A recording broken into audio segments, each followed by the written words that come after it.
बहुत समय पहले की बात है। एक जंगल में बूढ़ा कमजोर बगुला रहा करता था। बगुला इतना कमजोर हो चुका था कि अब उसे शिकार पकड़ने में भी बहुत समस्या उठानी पड़ती थी। एक दिन बगुला एक तालाब के किनारे बैठा हुआ तालाब के अंदर की मछलियों को हसरत भरी नजर से देखे जा रहा था।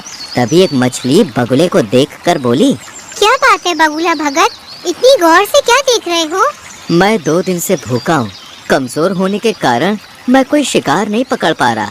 इस संसार में जो भी जन्म लेता है उसे 3 दौर से गुजरना ही पड़ता है, बचपन, जवानी और बुढ़ापा।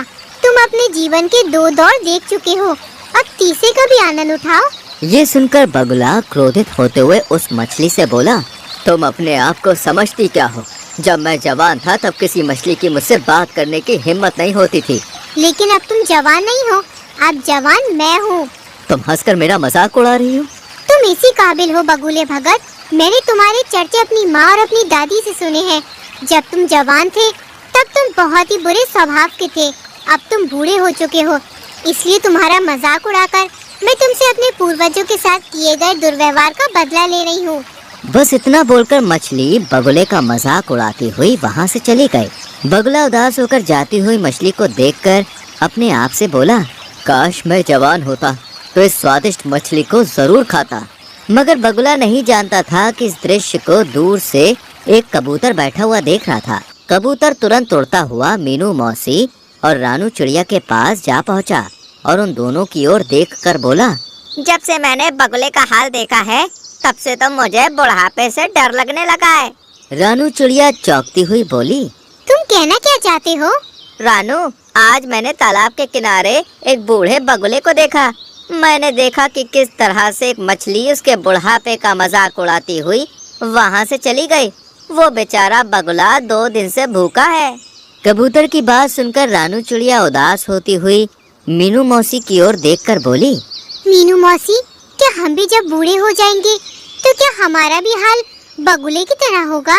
नहीं रानू, ऐसा कुछ नहीं होगा, क्योंकि हम सभी अपने बुढ़ापे का इंतजाम करके चलेंगे। और रहा सवाल उस बगुले का, तो उसके बारे में सुनकर मुझे बुरा लग रहा है, लेकिन कोई भी किसी का ऐसे ही मजाक नहीं उड़ाता। ये सुनकर रानू चौंकती हुई बोली, आप कहना क्या चाहती हैं मीनू मौसी? देखो, कबूतर ने केवल उस बगुले का बुढ़ापा देखा है, क्या पता वो जवानी में कैसा हो। जो भी हो मीनू मौसी, हमें उस बगुले की मदद करनी चाहिए। हम उसकी मदद भला किस प्रकार से कर सकते हैं? हम तो स्वयं कमजोर पक्षी हैं और हम सब शाम तक मेहनत करके बड़ी मुश्किल से स्वयं अपना पेट भर पाते हैं। इतना बोलकर मीनू मौसी वहाँ से चली गए। मगर रानू चिड़िया के दिमाग में बार बार बेचारे उस बूढ़े बगुले का विचार आ रहा था। रानू चिड़िया इसी उधेड़ बुन में उड़ती हुई जंगल के दूसरे छोर पर जा रही थी कि तभी उसकी नजर एक चील पर पड़ी।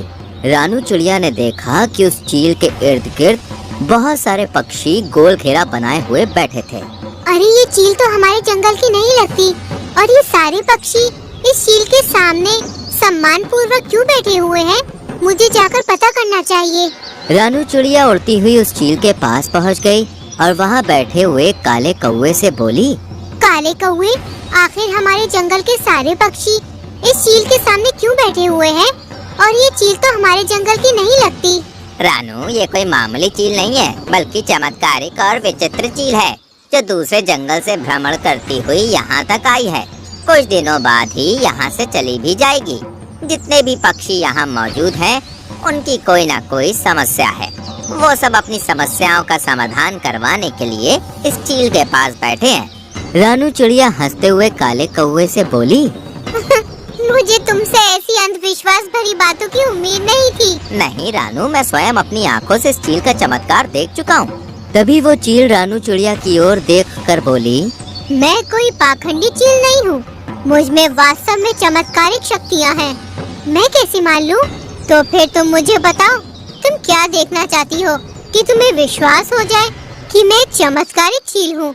हमारे जंगल में एक बगुला बूढ़ा हो चुका है। बूढ़े होने की वजह से बेचारा वो शिकार नहीं कर पा रहा है।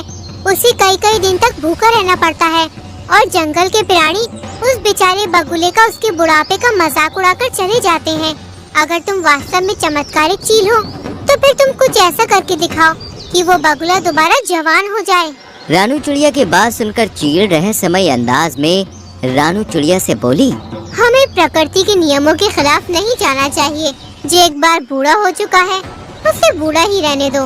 तुम प्रकृति के नियमों को समझती नहीं हो। कहीं ऐसा ना हो कि तुम्हें बाद में पछताना पड़े और दोबारा मेरे पास आना पड़े। सीधे सीधे ये क्यों नहीं कहती कि तुम एक पाखंडी चील हो और झूठ बोलकर यहाँ के पक्षियों को भ्रमित कर रही हो। रानू चिड़िया की बात सुनकर चील क्रोधित होती हुई बोली, ठीक है, अगर तुम यही चाहती हो तो यही सही।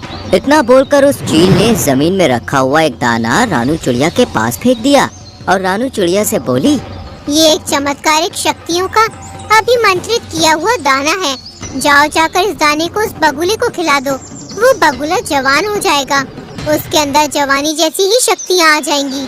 चील की बात सुनकर रानू चिड़िया उस दाने को उठाकर तुरंत उस तालाब के किनारे बैठी हुई बगुले के पास पहुंच गई और उसे सारी घटना बताते हुए बोली, जब मुझे कबूतर ने तुम्हारे बारे में बताया तब मुझे तुम्हारे लिए बहुत बुरा लगा, इसलिए मैं तुम्हारे लिए चमत्कारिक दाना लाई हूँ।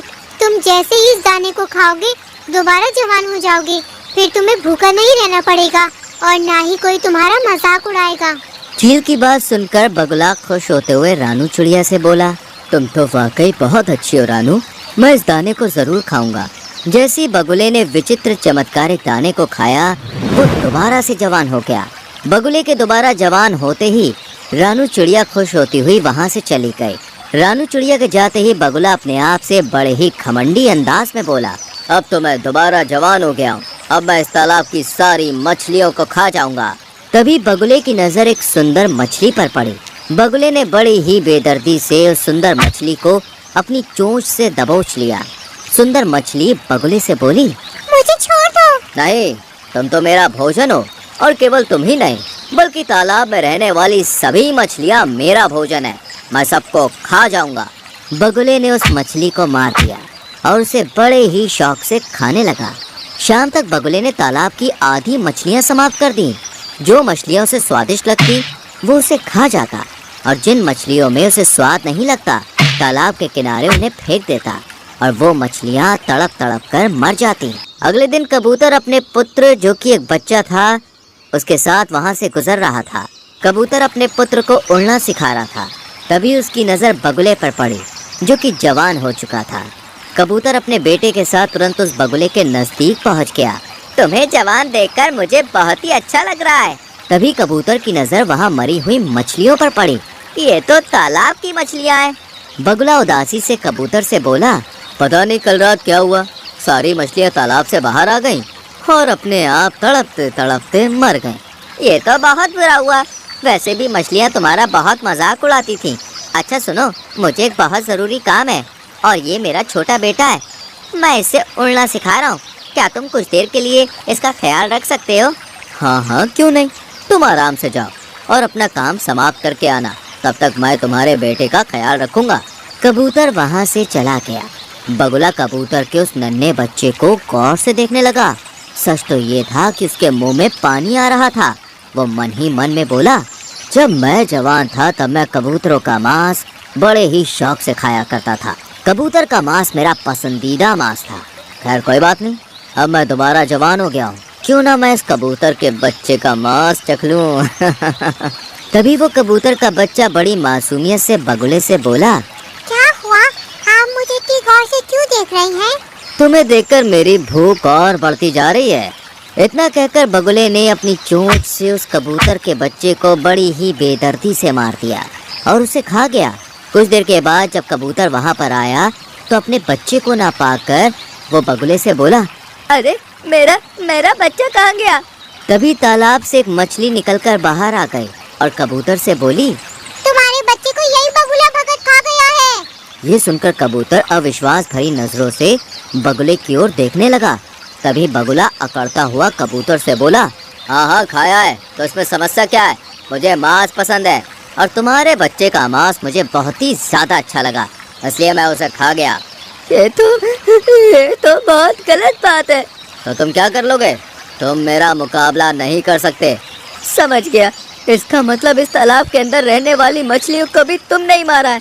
इतना बोलकर कबूतर उड़ते हुए रानू चिड़िया के पास पहुंच गया और उसे सारी घटना बताते हुए बोला, मुझसे बहुत बड़ी भूल हो गई रानू चिड़िया। वो बगुला बूढ़ा ही सही था। मुझे तुम्हारे बच्चे की मौत के बारे में सुनकर बहुत बुरा लग रहा है और मुझे अपने ऊपर पछतावा भी हो रहा है। उस चील ने बिल्कुल सही कहा था, हमें प्रकृति के नियमों के साथ छेड़छाड़ नहीं करनी चाहिए। चलो मेरे साथ। रानू चिड़िया कबूतर के साथ उस चील के पास पहुंच गई और सारी घटना बताती हुई बोली, मुझे क्षमा कर दो चील, मैंने तुमसे कहा था परंतु तुमने मेरी बात नहीं मानी। खैर अभी भी कुछ नहीं बिगड़ा। इतना बोलकर उस चील ने एक और दाना रानू चिड़िया के सामने फेंक दिया। इस दाने को उस बगुले के ऊपर फेंक देना, वो दोबारा बूढ़ा हो जाएगा। रानू चिड़िया तुरंत उस दाने को लेकर उस बगुले के पास पहुंच गए और ऊपर से उसने वो दाना बगुले के ऊपर फेंक दिया। दाना शरीर से स्पर्श होते ही बगुला फिर से बूढ़ा हो गया। अरे ये मेरे साथ क्या हो रहा है? मैं तो फिर से बूढ़ा हो गया। तभी रानू चिड़िया क्रोधित होती हुई बगुले से बोली, तुम बूढ़े ही अच्छे लगते हो बगुले, जो मैंने भूल की थी उसे मैंने सुधार दिया। इतना बोलकर रानू चिड़िया वहाँ से चली गई और बगुला दोबारा बुढ़ा और कमजोर हो गया। तो दोस्तों कैसी लगी आपको हमारी ये कहानी? अगर कहानी अच्छी लगी हो तो वीडियो को लाइक कीजिएगा, चैनल को सब्सक्राइब कीजिएगा और हाँ, कहानी अपने दोस्तों के साथ शेयर करना तो बिल्कुल मत भूलिएगा। मैं आपको मिलूंगी अगले वीडियो में किसी नई कहानी, नई